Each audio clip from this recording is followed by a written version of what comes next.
சத்தியமூர்த்தியோட கோபத்தையும் ஆவேசத்தையும் கண்ணால பார்த்தவனா? அதை வச்சுதான் ஏன் சொல்றேன். அம்மா சொல்றதையும் யோசிக்க வேண்டியதா இருக்கு. நீங்க எங்க போனாலும் துணைக்கு 2 பேரோட போறது நல்லதுன்னு தோணுது. ஆமாங்கய்யா, இப்பவும் நிழலா 2 பேர் உங்களை தொடர்ந்து வந்துட்டு தான் இருக்காங்க. அவங்கள மீறி யாரும் உங்களை எதுவும் செஞ்சிட முடியாது. இருந்தும் நீங்களும் கொஞ்சம் கூடுதல் கவனம் எடுத்துக்கணும். அதெல்லாம் சரிம்மா. இது புலி வாலை பிடிச்ச கதை. வாழை விட்டா புலி கடிச்சிரும். அதுக்காக எத்தனை நாள் தான் வாழை பிடிச்சிக்கிட்டே இருக்க முடியும்? நான் ஒரு பொதுநல தொண்டன். 4 பேருக்கு என்னால முடிஞ்ச சேவையை செய்யணும்னு நினைக்கிறவன். ராத்திரியோ பகலோ கஷ்டம்னு என்னை கூப்பிடுறவங்களுக்கு ஓடி போய் உதவி பண்ணணும்னு நினைக்கிறவன். அப்பேற்பட்ட எனக்கே 24 மணி நேரமும் பாதுகாப்பு தேவைன்றதை நினைச்சா சாதாரண மக்களை எல்லாம் இந்த மாதிரி சத்தியமூர்த்தி ஆட்கள்லாம் என்ன பாடுபடுத்திருப்பானுங்க. இவங்களுக்கெல்லாம் எத்தனை பெரியார் அண்ணா வந்தாலும் பத்தாதுமா. சரிங்கய்யா, இதுக்கு என்னதான் தீர்வு? என்ன கொல்ல ஆள் அனுப்புன மாதிரி காவியாவை கொல்ல ஆள் அனுப்புனதும் சத்தியமூர்த்தி தான். மறந்தும் நமக்கும் காவியாவுக்கும் எந்த வகையிலும் தொடர்பு ஏற்பட்டுறக்கூடாதுன்றதுக்காகவும் காவியாவுக்கும் நமக்கும் நீண்ட பகை உருவாக்கணுன்றதுக்காகவும் சத்தியமூர்த்தி போட்ட டிராமா இது. ஆனா இதெல்லாம் புரிஞ்சிக்காம கசாப்பு கடைக்காரனா ஆடு நம்புற மாதிரி காவியா அந்த சத்தியமூர்த்தியை நம்பிக்கிட்டு இருக்கா. அந்த நம்பிக்கையில எந்த விரிசலும் எதிர்காலத்துல வந்துடக்கூடாதுன்றதுக்காக தான் சத்தியமூர்த்தி நான் உயிரோட இருக்கக்கூடாதுன்னு நினைக்கிறேன். புதுசா களத்துல இறங்கி இருக்கிற உன்னால அவன் தூக்கம் கெட்டு போச்சு. நீ உன் ஆட்களை அனுப்பி என்ன காப்பாத்தினது அவனுக்கு புதுசான தலைவலி. அவனுடைய கிரிமினல் மூளை இப்போ பழசையெல்லாம் யோசனை பண்ணிக்கிட்டே இருக்கும். எதையோ கூட்டி கழிச்சுலாம் பார்க்கும், எதையோ முடிச்செல்லாம் போடும். எல்லாத்துக்கும் முற்றுப்புள்ளி வைக்கணும்னா அந்த முருகேசன் எங்க இருக்கிறான்னு அவனை தேடி கண்டுபிடிக்கணும். முருகேசன்னா நீங்க தான் பெரியவ கொன்னதா கோர்ட்ல போய் சாட்சி சொன்னதை எங்க அம்மா சொல்லிருக்காங்க. அந்த முருகேசனா? அதே முருகேசன் தாம்மா. அவனை தேடி பிடிக்கணும், பழசெல்லாம் திரும்ப தோண்டி எடுக்கணும்.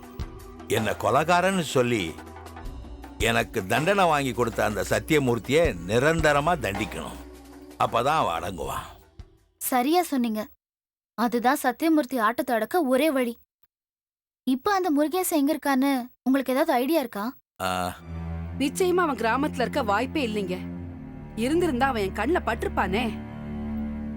அப்போ அந்த முருகேசன் சிட்டில இருக்கவும் வாய்ப்பு இல்ல. எப்படி அவனை தேடி கண்டுபிடிக்கிறது? கண்டிப்பா அவன் இருக்கிற இடம் சத்தியமூர்த்திக்கு தெரிஞ்சிருக்கணும். இல்ல சத்தியமூர்த்தி கண் பார்வையில அவனை அவன் எங்கேயாவது வச்சிருக்கணும். நான் நினைக்கிறது மட்டும் சரியா இருந்துச்சுன்னா அந்த முருகேசனை நம்ம கஸ்டடிக்கு கொண்டாந்துடலாம். அத்தனையும் சத்தியமூர்த்திக்கு தெரியாம பண்ணணும். சின்னதா அவன் சந்தேகப்பட்டாலும் எல்லாம் கெட்டு போயிடும். நானே இந்த காரியத்துல இறங்கி விசாரிக்கிறேன். இது விஷயமா எனக்கு ஏதாவது துப்பு கிடைக்குதான்னு நானும் பாக்குறேன். எதை செஞ்சாலும் ஜாக்கிரதையா செய்யுங்கம்மா. சரிங்க ஐயா. சரிங்க ஐயா.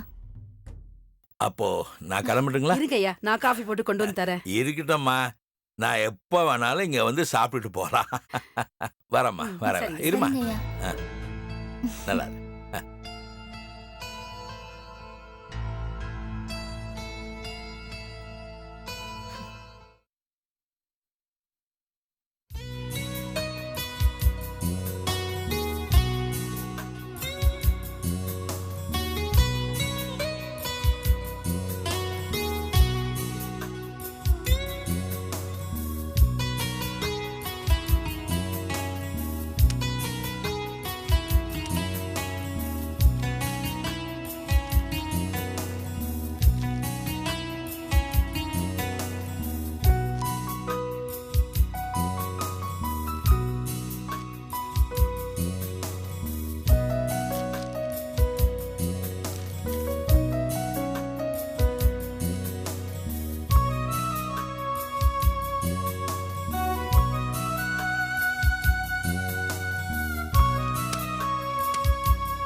முருகேசன் மாசம் மாசம் 20,000 ரூபாய், அதுவும் 2 வருஷமா பணம் அனுப்பிட்டு இருக்காரு.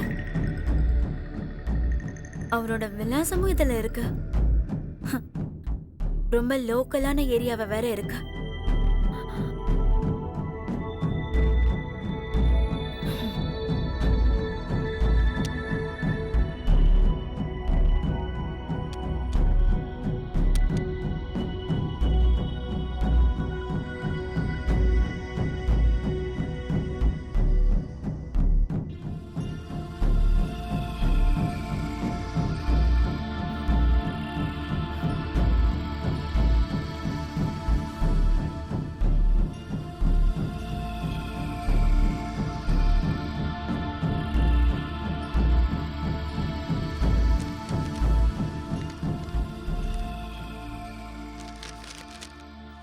மாமா மாமா, மாசம் மாசம் முருகேசங்கிறவருக்கு 20,000 ரூபாய் அனுப்பிட்டு இருக்கீங்களே, யார் அவரு?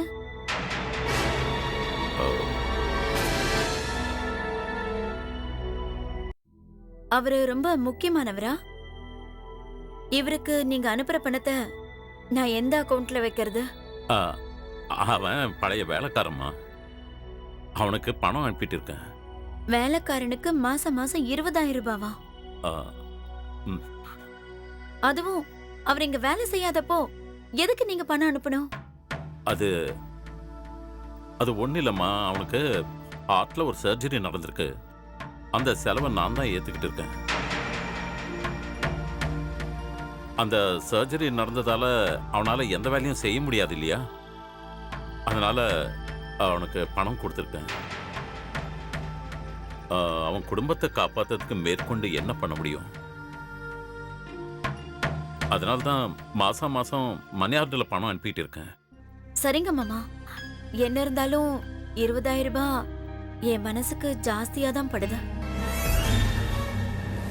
அவனுக்கு படிக்கிற பசங்க இருக்காங்கம்மா, அவங்க படிப்பு செலவுக்கும் சேர்த்து தான் பணம் அனுப்பிக்கிட்டு இருக்கேன். உண்மையிலேயே உங்களை மாதிரி ஒரு தாராள குணம் யாருக்குமே வராது மாமா. ஆனா கடந்த 3 மாசமா அவருக்கு நீங்க பணமே அனுப்பல போல இருக்கு. அப்படியா? எப்படி மறந்துட்டேன் போல இருக்குமா? டென்ஷன்ஸ். நான் வேணா அந்த பணத்தை அனுப்பிடுவா? வேண்டாமா, நானே அனுப்பிடுறேன். அந்த டைரியை கொடு. குடுமா, குடு. சரிங்க மாமா, நான் மத்த அக்கவுண்ட்ஸ் எல்லாம் பாக்குறேன்.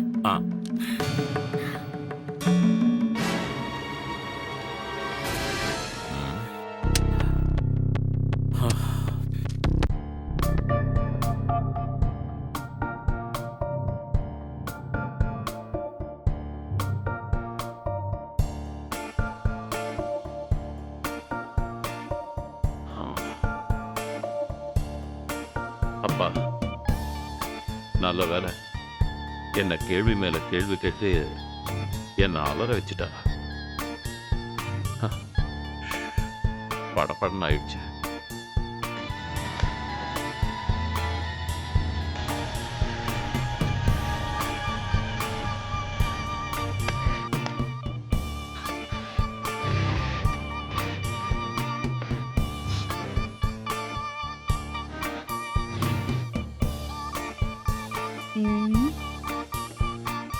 தேவராஜையா தேடுற முருகேசன் இவனாத்தான்.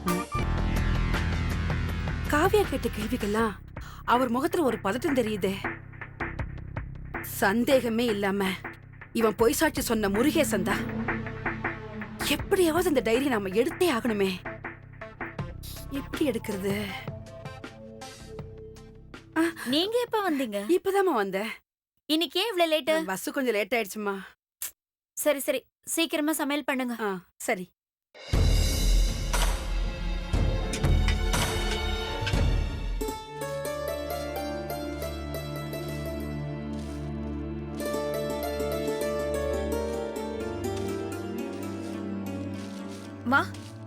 அப்பா எங்கம்மா?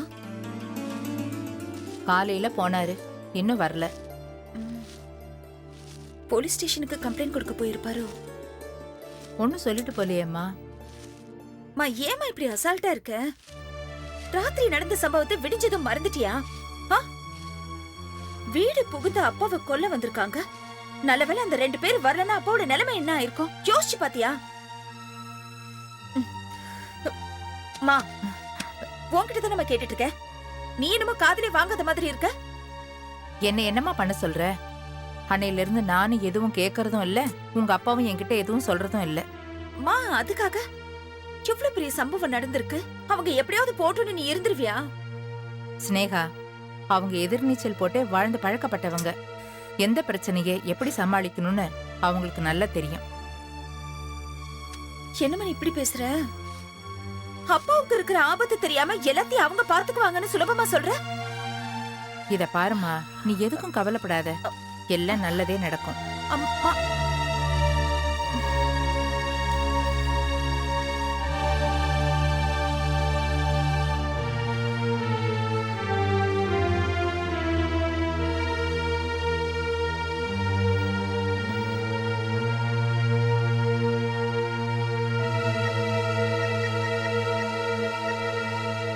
The subscriber cannot be reached at the moment.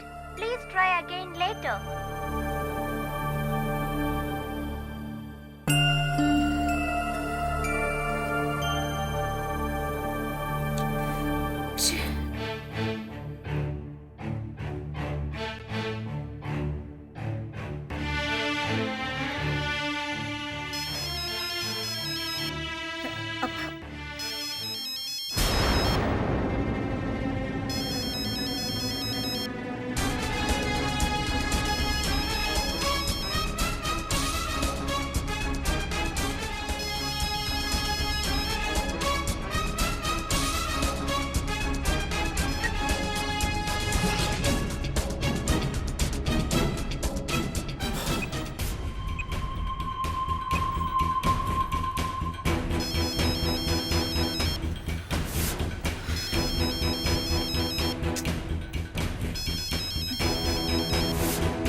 ஏய், எதுக்கு நீ எனக்கு ஃபோன் பண்ணிட்டே இருக்க? எனக்கு தான் கல்யாணம் ஆக போகுதுன்னு சொன்னேன்ல. போனை முதல்ல வை. ஏய், அவசரப்பட்டு போனை கீழே வச்சிடாத. என்ன பண்ற? கார் எடுத்துக்கிட்டு உடனே கிளம்பி இங்க வந்துரு. என்ன பாரு, இனிமே உன்கிட்ட பேசுறதுக்கு எதுவுமே இல்ல. தேவையில்லாம என்ன டென்ஷன் பண்ணாத. நான் ஏற்கனவே டென்ஷன்ல இருக்கேன். அட, நீ எப்படி வேணாலும் இருந்துட்டு போ, அதை பத்தியெல்லாம் எனக்கு கவலையே இல்லை. ஒரு 1/2 மணி நேரத்துல வந்துரு. ஓகே? ஏய், பைத்தியமா நீ?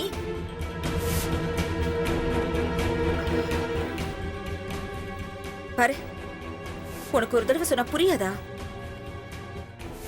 திரும்பவும் வேதாளம் மரத்துல ஏறிக்கிச்சா?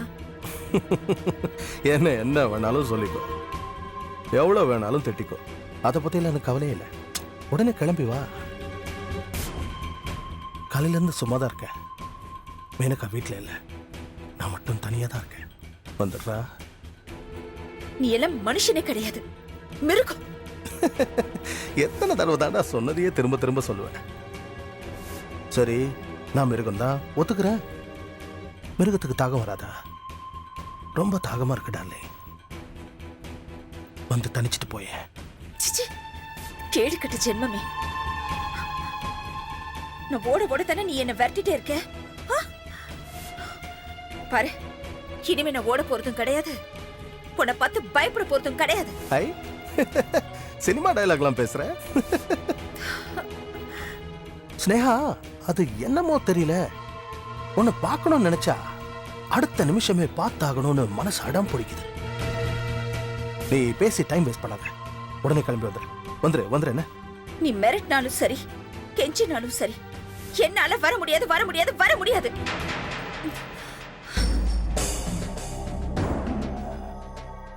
நீ வருவ, வரணும்.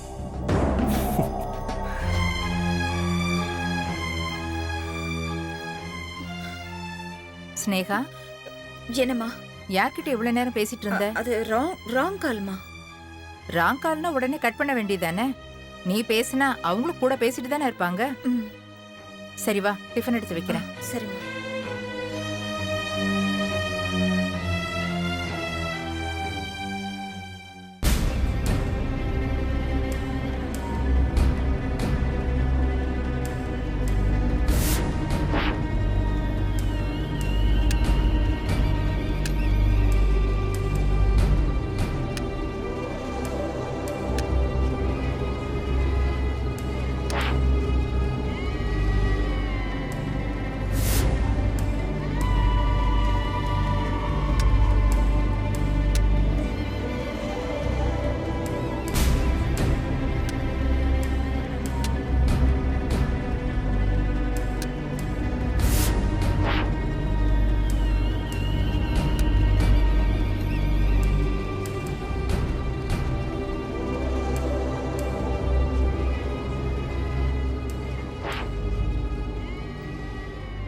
கிளம்பிருப்பாளா? ஒருவேளை வரலன்னா?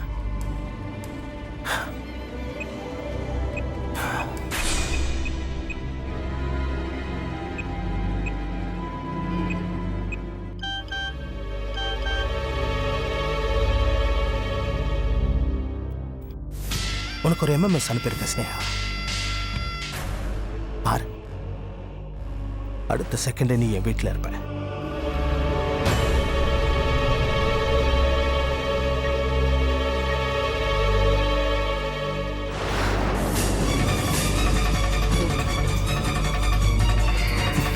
Ha ha ha ha ha!